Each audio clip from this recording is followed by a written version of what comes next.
मी धन्य लेख सावित्रीची भाग्य दिले त्या माईने शिक्षणाचे। आजन्म हे ऋण फिटणार नाही एवढे उपकारी आईचे। आजन्म हे ऋण फिटणार नाही एवढे उपकारी आईचे। माझ्या कवितेचे शीर्षक आहे शिक्षणाचा स्वर्ग भिडेवाडा। रेखाटले चित्र मनात साऊचे आणि ज्योतिबांचे। रेखाटले चित्र मनात साऊचे आणि ज्योतिबांचे।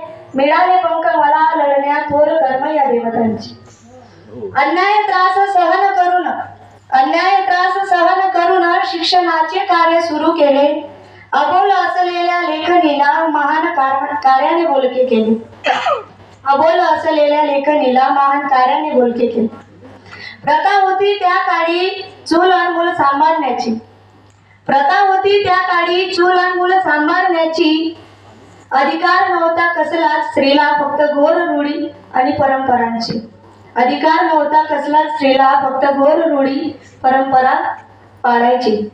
विरोध होता घरातूनच तरी शिक्षणाचा वसा समोर घेतला।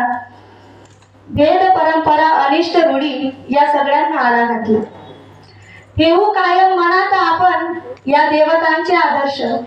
ठेवू कायम मनात आपण या देवतांचे आदर्श। स्त्री शिक्षणाचा वारसा पुढे चालवू करू यशाला स्पर्श धन्यवाद।